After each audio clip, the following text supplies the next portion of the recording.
Kõige häirivamad tõsielu kuriteojuhtumid algavad seal, kus sa arvad, et need lõppevad. Alguses jälgid sa selget ajajoont, ilmset kahtusalust või arusaadavat motiivi, kuni lugu pöördub ja paljastab varjatud õudused. Number 10. See oli 2006. aastal, kui Carolyn Watson ja Julian Buchwald armusid teineteisesse üle peakaela. 2 aastat hiljem olid nad juba pulmaplaane tegemas.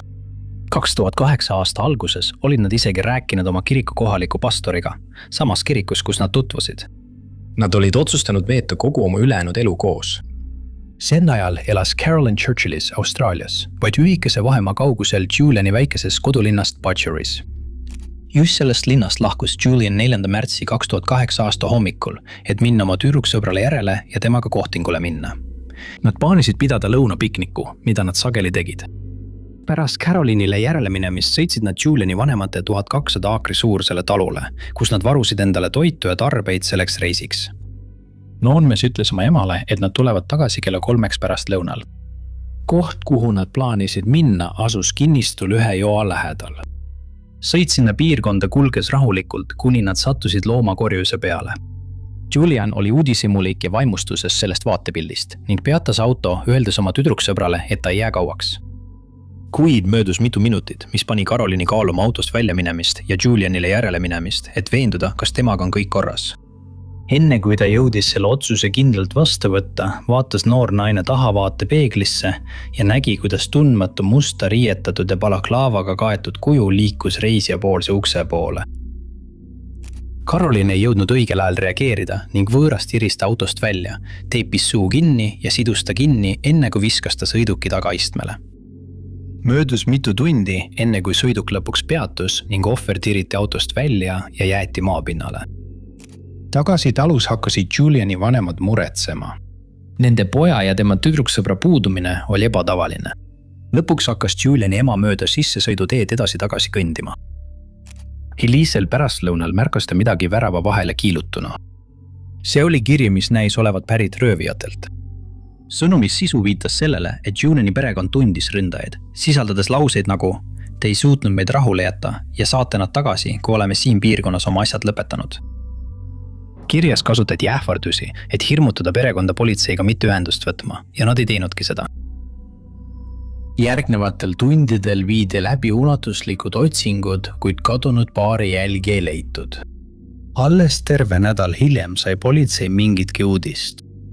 Carolyn ja Julian leiti peaaegu 200 kilomeetri kaugusel Pudjajarist. Nad olid komistunud maanteele Alpi rahvuspargi lähedal. Nad olid halvas seisus, päikesepõletusega, villide ja sinikatega, kuid vähemalt olid nad elus.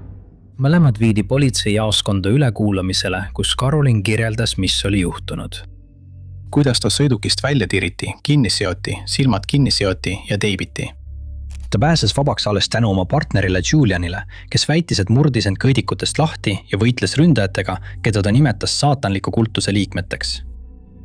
Järgmised 6 päeva elasid nad looduses, kasutades vaid neid väheseid varusid, mis neil kaasas olid. Detektiivid suundusid kohta, kust paar oli röövitud ja leidsid mitu olulist tõendit, labida, köie, riideid ja teibi. Kuid neid tõendeid analüüsides avastasid uurijad midagi kummalist. Kõik need esemed kuulusid Julian Buchwaldile. Just sel hetkel hakkas röövimise, sektide ja abielu lugu lahti hargnema. Ülekuulamise surve all paljastas väidetav ohver, et kumbki neist polnud tegelikult mindisuguses ohus. Tegelikult oli just tema, Julian, see, kes röövimise taga oli. See oli kaval trikk, selgitas ta, et võita oma tüdruksõbra süda ja survestada teda varem abielluma, kujutades end säravas rüüs rüütlina. Kuigi neil olid plaanid abielluda, nõudis Carolyn, et nad ootaksid, sest ta soovis oma hariduse lõpetada. Julian vajas tugevatest emotsioonidest laetud õhkkonda, et nende suhe intiimseks muuta. 2009 aasta augustis mõisteti Julian Buchwald süüdi inimröövis ja talle määrati 7 aastat ja 3 kuud vangistust, millele lisandus veel 6 kuud seaduse eest põgenemise katse eest. 9. kohal oli 12. detsember 1997, kui 6 meest kogunesid Dunbari sularahakeskuse juurde Mateo tänaval Los Angeleses, Californias. Nad olid riietatud äratuntavatesse riietesse, kandsid suusamaske ja hoidsid käes raskeid tulirelvi. Nad liikusid hoonesse, vältides enamiku turvakaameratest ja ootasid töötajate sööklas. Nad teadsid, et turvamehed tulevad sinna lõunapausile umbes kell 12:30. See võimaldas röövlitel neile varitsuse korrandada ilma häiret käivitamata. See oli reede, mis tähendas, et seif, kus hoiti märkimisväärset rahasummat, jäeti avatuks, võimaldades kiiresti suuri rahasummasid üle kanda. Kuusvarast said 2 valvurist jõuga jagu ja sidusid nad teibiga kinni. Selle katsumuse ajal ei lastud ainsatki lasku, mis oli tahtlik samm, et röövlid ei tõmbaks endale mingit tähelepanu. Järgmise 30 minuti jooksul laadis grupp süstemaatiliselt U-Hauli veoautot, mis oli väljas ootel, ja selle lõpuks oli neil koos peaaegu $19 miljonit, mis tänapäeva rahas oleks umbes $40 miljonit. Maskeeritud mehed põgenesid, sooritades senist suurima sularaharöövi Ameerika Ühendriikides. Kuni 2024 aasta ülestõusmispühade pühapäeva rööv selle tiitli endale võttis. Nad ei jätnud maha ühtegi tõendit ega ohvrit, pidades seda sündmust kuritegelikuks meistriteoseks. Dunbari töötajad olid sama teadmatuses kui kõik teisedki, aimamata, kes võiks olla sellise professionaalsuse ja planeerimise taga. Alles 2 aastat hiljem lahendati üks kuulsamaid rööve ning peamine toimepanija oli keegi, keda peaaegu keegi poleks osanud oodata. Kui üks tagasihoidlik mees andis kinnisvaramaaklerile paki sularaha, mis oli endiselt rahapaelaga kinni, pani ta alguse sündmuste jadale, mis viis kõigi 6 röövli süüdimõistmiseni ja ootamatu peakorraldaja tuvastamiseni. Eugene Lamar Hill arreteeriti pärast seda, kui maakler võttis politseiga ühendust. Ta tunnistas kuriteo kohe üles ja andis üles ka ülejäänud röövlid. Rivistuses oli ka Comptonis sündinud mees nimega Alan Pace III, endine Dunbar Armored Facility töötaja. Teda siseuurimise käigus selgus, et vahetult enne röövi oli Pace sealt oma ametikohalt vallandatud. Enne töölt lahkumist käis ta ringi, dokumenteerides kõik nõrgad kohad, korruseplaanid, rutiini ning kaardistades iga viimasegi kaamera. Seejärel võttis ta ühendust 5 oma lapsepõlve sõbraga ja värbas nad, andes neile kõik vajaliku, et suuremahuline rööv läbi viia. Röövijal kohtusid 6 meest ühe maja peol, kus neile loodi alibi. Panka saabudes näitas Pace oma võtmeid, mis olid endiselt tema käes, võimaldades varastel hoonesse sisse pääseda. Ta oli turvakaamerate ajastuse välja uurinud ja kindlaks teinud, kuidas iga ühte neist hoolikalt vältida. Kui kõik oli tehtud, eemaldas Pace täieliku kindluse huvides kõikide kaamerate salvestusseadmed ning koos naasid nad teomajja, kinnistades oma alibi. 8. 1995 aasta 19. aprillil kõlas plahvatus Oklahoma City kesklinnas, kus asus Alfred P. Murrah föderaalhoone. Föderaalvalitsuse kompleksis asusid Sotsiaalkindlustusamet, USA elamumajandusministeerium, Ameerika Ühendriikide salateenistuse kontorid ja paljud teised keskused. See tähendas, et hoone oli peaaegu alati elu täis. Need elud purunesid, kui hoone sees toimunud plahvatus raputas selle seinu ja hävitas 3/4 hoonest. Uurimine näitas peagi, et tegemist oli tahtliku rünnakuga, kuid kes selle taga oli, jäi kõigile mõistatuseks. Mitte kaua pärast juhtunud hakkasid päästetöötajad rususid läbi kaevama, tuues päevavalgele ellujäänuid ja traagilisi kaotusi. Päästjad tõid rusude alt välja 684 vigastatut ja peaaegu 200 surnukeha. Oklahoma City rünnakust sai Ameerika Ühendriikide ajaloo kõige ohvrite rohkem siseterrorismi akt valitsuse vastu. Kui käimas olid päästetööd plahvatuse ohvrite päästmiseks, rusude koristamiseks ja süüdlaste leidmiseks, patrullis teisel pool linna korravalvur Charlie Hanger oma tavapärast marsruuti, kui ta sai selle kõne. Ta saadeti föderaalhoonesse päästetöödel appi, kuid peaaegu kohe kutsuti ta tagasi ja kästi tal jääda sinna, kus ta oli ning jätkata oma tavapärast tööd. Mitte kaua pärast seda kõnet märkas Charlie kollast Mercuryt, millel näis puuduvat registreerimismärk. Ta peatas sõiduki ja kuigi see oli tavapärane liikluspeatuse põhjus, puuduv registreerimismärk, ei saanud Charlie lahti tundest, et midagi on valesti. Selle asemel, et Mercury'le läheneda, jäi ta eemale ja kutsus juhi sõidukist väljuma. Timothy McVeigh, Lahesoja veteran, astus välja ja paljastas kohe, et tal on relv, mille Charlie märkas tema jope all peidus olevat. McVeigh teavitas ametnikuga sellest, et tulirelv oli laetud.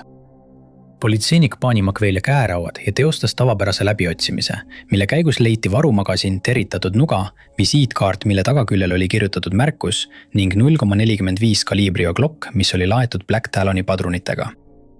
Charlie viis mehe vanglasse süüdistatuna varjatud relva kandmises. Alfred P. Mirrors föderaalhoones avastas FBI renditud kastiauto, mis oli renditud Kansasest, Junction Cityst. Uurijad võtsid ühendust rendibürooga ja politseikunstnik koostas mehe kirjelduse põhjal visandi, kes kasutas nime Robert Kling ning oli väidetavalt veoauto rentija. Joonistust näidati mitmele inimesele, kes tuvastasid Robert Klingi kui mehe nimega Timothy McVeigh. See oli seesama Timothy McVeigh, kelle politseini Charlie Hanger oli vaid 2 päeva varem kinni pidanud ja arvele võtnud. FBI peamine kahtlusalune selles vägivaldses rünnakus oli ootamatult juba vanglas, olles sinna sattunud rutiinse liikluskontrolli tulemusena. Visiitkaart, mille Charlie oli leidnud McVeigh'lt, sai oluliseks tõendiks. See oli pärit sõjaväe ülejääkide poest ja kaardi tagaküljel olnud märkus seisis. Meil on vaja rohkem TNT-d. $10 dünamiidipulga eest. Number 7. See oli 2012 aastal, kui Dave Krupa, 37-aastane mehaanik Omahast Nebraskast, otsis pärast hiljutist lahkuminekut oma naisest võimalust taas kohtamas käia. Dave näis kohtinguelu nautivad ja väidetavalt suhtes ta korraga mitme naisega. Teda kirjendati kui toredat, tavalist meest, kes otsis lihtsalt seltskonda. Ta leidis osa sellest seltskonnast Shannon Liz Goyleriga, kellega ta käis niisama kohtamas. Liz töötas tollel ettekandjana ja oli 1 lapse ema. Need, kes teda tundsid, kirjeldasid teda kui sõbralikku inimest, kuid ta oli tuntud ka selle poolest, et muutus üsna võistlushimuliseks ja tal oli armukade loomus. Kui 37-aastane Carrie Farver mängu tuli Lizi iseloom selgelt esile. Carrie oli tark naine, üksikema, kes elas Iowas ja töötas Parawaramie maakonna rahandusametis. Lähedased kirjeldasid Carriet kui hoolivat, rõõmsameelset ja vastutustundlikku inimest. Dave tegi mõlemale naisele selgeks, et ta käib nendega niisama kohtamas ega otsi tol hetkel midagi tõsist. Carrie ja Liz teadsid teineteisest ning olid teadlikud armukolmnurgast, millesse nad olid sattunud. Nad möödusid aeg-ajalt teineteisest Dave'i korteri koridoris, kui üks lahkus ja teine just saabus. 2012. aasta 14. detsembri hommik tähistas aga viimast korda, kui Carrie külastas Dave'i. Ta lahkus tol hommikul tema korterist ja lõpetas siis järsku temaga suhtlemise. Alguses ei kuulnud ka Carrie enda pere temast enam midagi ja hakkas muretsema. Kuid päeva lõpuks hakkasid nad saama vastuseid, mis ainult süvendasid nende muret. Vastused, mida nad said, ei olnud talle omased. Ta ütles neile, et kolid teise osariiki ega soovi enam nendega ega isegi oma pojaga ühendust pidada.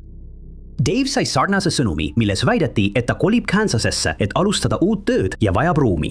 Kuid mitte kaua pärast seda muutus toon. Tema sõnumid muutusid agressiivseks, süüdistavaks ja ähvardavaks. Järgmised 3 aastat jätkusid lakkamatud sõnumid, isegi pärast seda, kui ta oli Liziga suhte ametlikuks teinud ning ka Liz pidi sama piina taluma. Sõnumites väideti, et Carrie jälgib neid ning mainiti väga konkreetseid üksikasju nende isikliku elu kohta, mis ainult kinnitas arusaama, et neid jälitatakse. Sündmused kulmineerusid sellega, et nii Dave kui ka Liz taotlesid kumbki Carrie vastu lähenemiskeeldu, kuid 2015. aastaks polnud keegi tema lähedastest Carriet ikka veel näinud.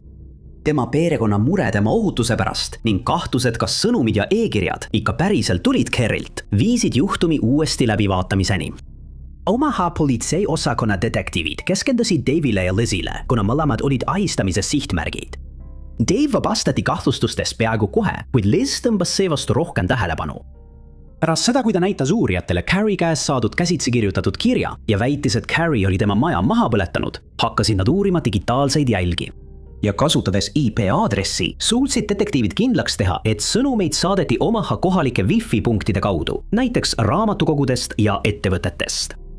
Uurijad avastasid ka, et neid kohalikke kohti külastas sageli üks juhtumiga seotud isik ja see polnud Carrie.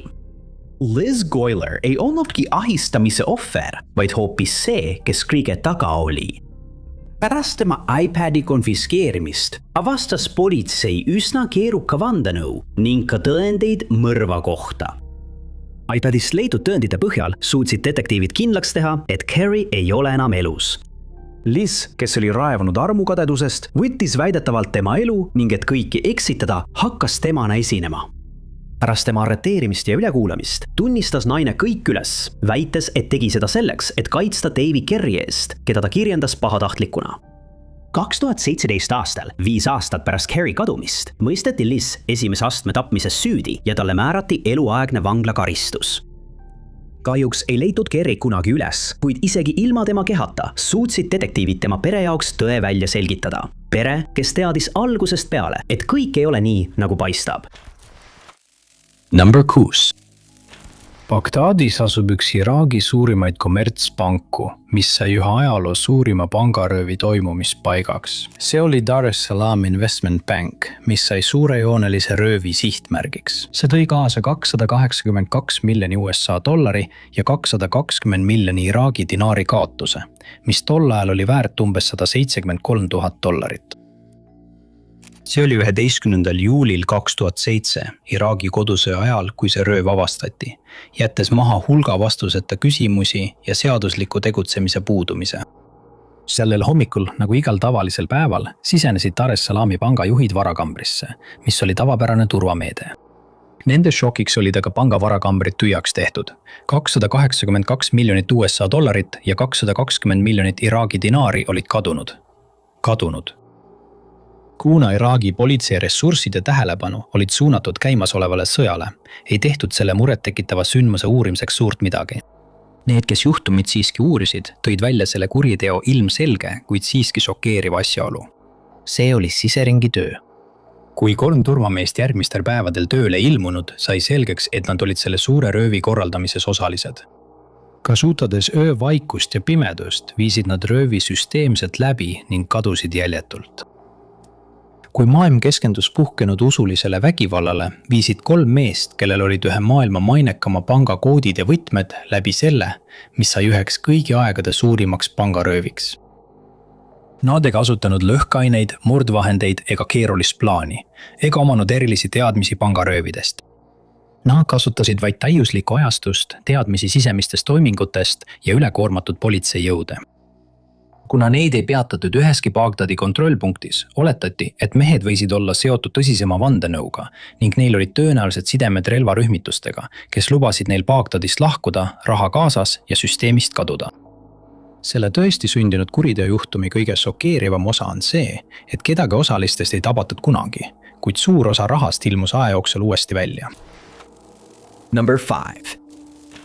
Heather Kwan ja Ryan Waller olid olnud koos peaaegu 8 kuud, kui nad otsustasid kokku kolida ja üürisid korteri Phoenixis, Arizonas koos teise toakaaslasega, kelle nimi oli Alicia. Oli aasta 2006 ja Ryan oli just lõpetanud keskkooli, samal ajal kui Heather jätkas oma õpinguid ülikoolis. Kõigi ütluste järgi tundus nende suhe olevat tavaline. Nad olid teineteisesse kõrvuni armunud ja kõik näis sujuvat hästi.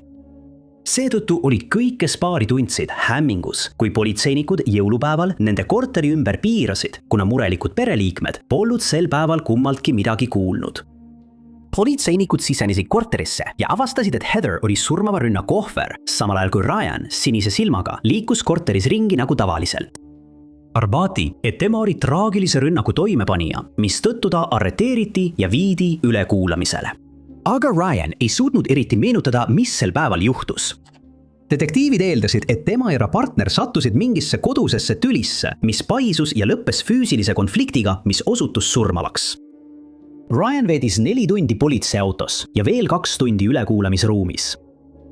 Alles 6 tundi pärast tema arreteerimist avastasid detektiivid, et Ryani sinine silm ei olnud põhjustatud ohvri enesekaitsest.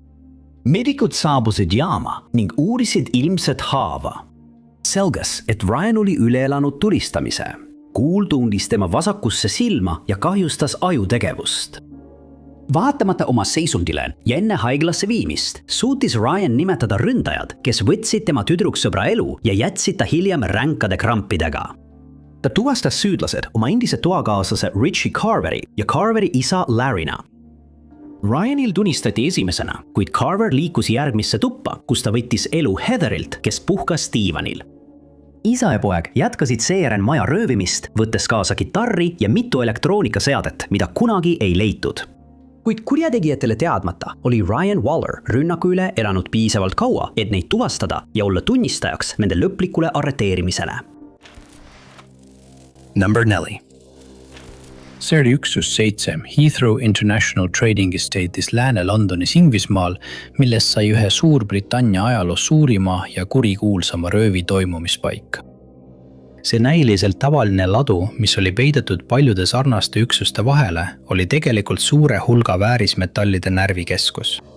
Üksust 7 haldas Brinks-Matt, ühisettevõte, mis loodi tuntud Ameerika Ühendriikide turvaorganisatsiooni Brinks ja Londonis baseeruva Matt Transporti koostööna. Ühisettevõtte eesmärk oli tagada maksimaalne turvalisus seal hoitavatele väärtuslikele varadele. Vadu ise oli mõeldud Johnson Matthey Bankers Limitedile kuuluva väärismetalli hoidmiseks. See on kõrgelt hinnatud finantsasutus, millel on pikk ajalugu väärismetallidega kauplemisena. Selliste väärtusliku väärismetalli olemasolu muutis selle koha ilmseks ja ahvatlevaks sihtmärgiks neile, kes kavandasid suurt röövi. Koha peal kehtestatud turvameetmed pidid heidutama kõiki võimalikke kurjategijaid.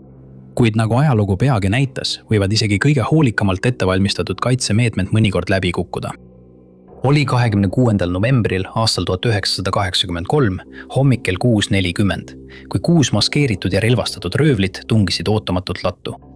Töötajad, kes tegelesid oma igapäevaste toimetustega, olid šokeeritud nende kurjategijate äkilisest ilmumisest. Jõuk tegutses süstemaatiliselt, olles selgelt võtnud aega selle rünnaku planeerimiseks.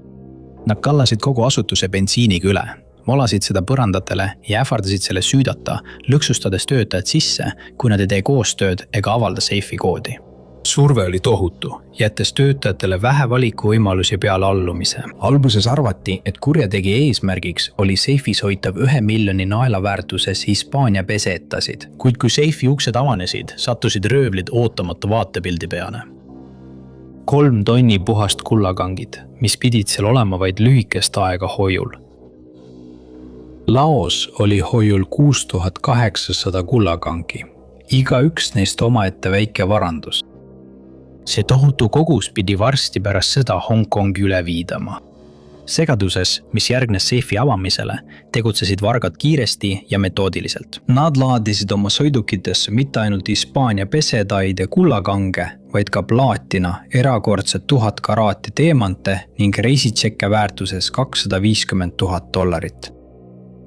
Jõugusaagiks kujunes tollal jahmatavad 26 miljonit naela, mis tänapäeva rahas oleks liigaudu 290 miljonit naela. Kui kõik oli tehtud ja korrakaitsjad lõpuks sündmuskohale jõudsid, oli esimene põletav küsimus kõigi peas. Kuidas õnnestus röövlitel mööda pääseda rangetest turvameetmetest? Vastus sellele küsimusele lisas juba niigi dramaatilisele loole šokeeriva pöörde. Selgus, et Laos valves olnud turvamees oli röövis kaasosaline. Turvamees Anthony Black lasi varasta jõugu sisse ja aitas neil suure saagiga põgeneda. Ükski teine töötaja ei osanud seda reetmist ette näha. Nende arvates oli Black lihtsalt järjekordne turvamees. Aga roll, mida ta mängis ühes Suurbritannia ajaloos suurimas röövis, tõi talle 6-aastase vanglakaristuse röövi eest. Kolmas. Heiglates ja meditsiinikeskustes ei peeta ebatavaliseks, kui patsiendid surevad. Diagnoos võib olla surmav, vigastused rasked ja mõnikord lähevad operatsioonid valesti. Kui haiged patsiendid nendes haiglates surevad, peetakse seda sageli loomulikuks, eriti kui puuduvad tõendid vastupidise kohta. Aastatel 1988 kuni 2003 täheldati New Jersey ja Pennsylvania meditsiinikeskustes kasvavat suremust.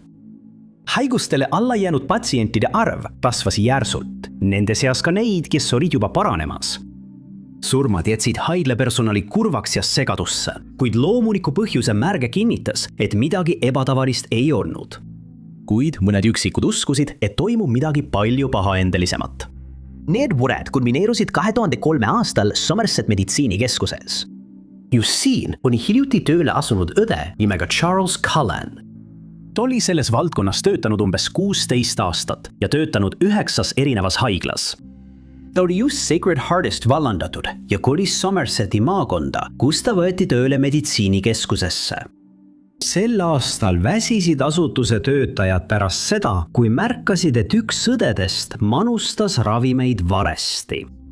Seejärel viidi haiglas läbi ülevaatus ning avastati, et ravimite ebaõige manustamine oli põhjustanud mitme patsiendi surma. Selleks ajaks hinnati, et neid oli umbes 10. Selle uurimise keskmes oli Cullen uus medõde. Uurimine paljastaks mõeldamatu. õde oli tahtlikult manustanud patsientidele valesid annuseid ja vale ravimeid, võttes rohkem kui 10 inimelu. Tema kuriteod ulatusid aga sellest palju kaugemale. 2 kuud pärast uurimise algust läks Cullen, kes ei teadnud, et teda uuritakse, õhtusöögile koos sõbra ja kolleegi Amy Lofraniga. Amy kandis õhtusöögil pealtkuulamisseadet, mis võimaldas uurijatel kuulata pealt seda, mis kujunes õudusunenäoliseks ülestunnistuseks.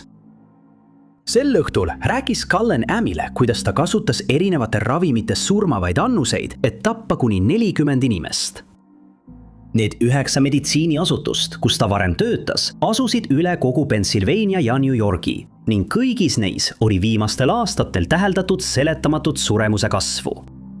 Neile haiglatele teadmata oli just üks nende enda töötajatest selle järsu tõusu peamine põhjustaja. Cullen arreteeriti ja ta tunnistas end süüdi. 29 esimese astme mõrvas ning 5 mõrvakatses. Teadlased usuvad siiski, et õde oli vastutav koguni 400 juhtumi eest, millest enamikku ei saa kinnitada lihtsalt meditsiiniliste dokumentide puudumise tõttu.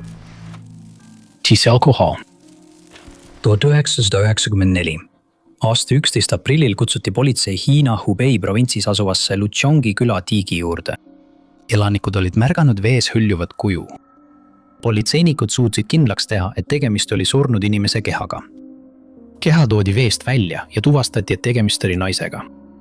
Tal oli seljas kollane villane vest, saafloori värvi särk, mustad retuusid, sinised lühikesed püksid ja tumevioletsed kingad. Tema vanuseks hinnati umbes 30 aastat. Surnukeha lahkamine näitas, et tuvastamata naine oli saanud kallaletungi ohvriks ning tema kehalt leiti mitu haava. Tema surma oletati olevat toimunud 2 kuud varem. Lootuses naise isiku tuvastamiseks saatsid politseinikud teate mitmesse külla, pöördudes elanike poole, kes olid teatanud naissoost sugulaste kadumisest. Ei läinud kaua aega, kui üks naine andis endast märku. Ta oli teatanud oma tütre Zhang Zaiyu kadumisest, kuna polnud temast juba mõnda aega midagi kuulnud. Nad selgitasid, et Zhang oli kadunud sama aasta jaanuari lõpus. Ta oli 29-aastane ja umbes 115 sentimeetrit pikk. Tema perekond kirjeldas teda kui ümmarguse näoga, lühikeste juustega ja üles pööratud ninaga naist. Ta oli ka moekalt riides. Kirjendus vastas näiliselt tuvastamata säilmete omale, mis viis politsei järeldusele, et leitud keha kuulus tõepoolest kadunud Zhang Ziule. Sealt juhatati uurijad Zhang Ziyu abikaasani, kelle nimi on Xiao Zaiyu. Tema sõnul kannatas Zhang vaimse haiguse all, mis oli tingitud tema väga stressirohkest ja mitterahuldust pakkuvast tööst. Ta väitis, et neil kahel tekkis tüli ja seejärel jooksis Zhang kodust ära. Kuid detektiivid ei uskunud Xiaod, kes eitas korduvalt oma seotust abikaasa surmaga. Ta väitis isegi, et surnukeha oli valesti tuvastatud, kinnitades, et Zhang on endiselt elus. Xiao arreteeriti ja teda üle kuulati halastamatult 10 päeva järjest, mille jooksul teda piinati jõhkralt, kuni ta lõpuks üles tunnistas. Pärast 4 erinevat lugu, pikka kohtuprotsessi ja külaelanike kirju, milles kinnitati, et Xiao oli riiakas joodik, määrati mehele karistus.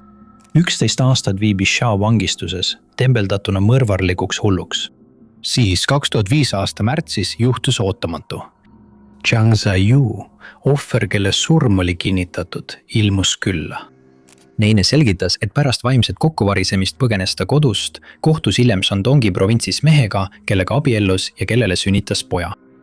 Ta elas edasi täiesti teistsugust elu, millest keegi Luchangis ei teadnud.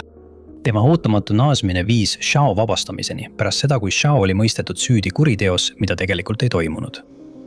Ohver oli endiselt elus, seega ei saanud ta ilmselgelt selles kuriteos süüdi olla. Siiski viis see sündmus lõpuks ekslikult tuvastatud surnukeha juhtumi taasavamiseni, kelle isik oli taas teadmata ja kelle kurjategijat pole siiani tabatud. Number 8. Tanya Tadlock ja Clarence Hughes teadsid teineteist mitu aastat enne abiellumist New Orleansis, kus nad elasid. Ja pärast lapse sündi kolisid nad kolmekesi Tulsasse, Oklahomasse ning jätkasid näiliselt tavalist elu. Ühel tavalisel päeval 1990 aasta aprillis tegeles 20-aastane Tanya oma igapäevaste toimetustega, kui teda tabas ootamatult autojuht. Ta leiti teadvusetuna tee äärest pärast seda, kui autojuht sündmuskohalt põgenes. Ta viidi Oklahoma City haiglasse, kus algselt alustati tavapärast uurimist otsasõidujuhtumi kohta, kuid see paisus keeruliseks vandenõuvõrgustikuks, sest ei Tanya ega Clarence polnud need, kellena kõik neid arvasid. Kui politsei püüdis välja selgitada, kes oli otsasõidu taga, suri Tanya oma vigastustesse. Seejärel kuulis politsei ühe töökaaslase kaudu muret, kes arvas, et Clarence'i puhul on midagi kahtlast. Need mured panid võimud pöörama lesestunud abikaasale rohkem tähelepanu. Pärast Tanya Hughes'i makmist märkasid nad, et Clarence üritas taotleda 2 kindlustuspoliisi väljamakset, mis olid tema peale tehtud vaid mõned kuud varem. Selle protsessi käigus kasutas ta 3 sotsiaalkindlustuse numbrit. 2 neist osutusid võltsinguteks ja 1 kuulus tagaotsitavale Franklin Floydile. Floyd oli Georgia osariigis pärit süüdimõistetud kurjategija, kes oli olnud jooksus alates 1973 aastast pärast seda, kui ta üritas bensiinijaamast noort naist röövida. Pärast kautsjoni maksmist oli ta sellest ajast peale jooksus olnud, kasutanud valeidentiteete ja seadust vältinud. Varsti kinnitati, et Clarence Hughes oli tegelikult Franklin Floyd ning FBI kaasati kiiresti juhtulisse. Järgnevatel kuudel uurisid uurijad iga selle kurjategija elu aspekti ja avastasid midagi tõeliselt jahmatavat. Nad leidsid Tanya lapsepõlvepilte, mis pärinesid 1970. aastatest ja enamikul neist oli koos temaga Floyd, kes oli temast märgatavalt vanem. Varsti said nad teada, et ka Tanya polnud tema päris nimi. Over oli tegelikult Suzanne Marie Savages, naise tütar, kellega kurjategija oli abiellunud. Selges, et Floyd oli röövinud Susanne'i ja tema 3 õde-venda ajal, kui nende ema kandis 6-ajalist vanglakaristust. Ta kasvatas lapsi, kellest igaüks läks oma teed, välja arvatud Susanne, kes jäi Floydi kontrolli alla, kuni ta oli piisavalt vana, et abielluda. Ta pani talle keskkooli ajal nimeks Sharon Marshall, mis muudeti pärast kolimist Tulsasse nimeks Tanya Tadlock. Tanya oli kadunud Suzanne Marie Savakis, inimröövi ohver. Ja tema abikaasa oli mees, kes röövis ta lapsena, tagaotsitav põgenik, kes mõisteti süüdi 2 rünnakus, 2 inimröövis ja 1 tapmises. Suur tänu, et vaatasite! Kui teile see video meeldis, siis kindlasti vajutage meeldib nuppu. Ärge unustage ka tellida ja vajutada teavituskella, et olla kursis kõigi meie tulevaste videotega.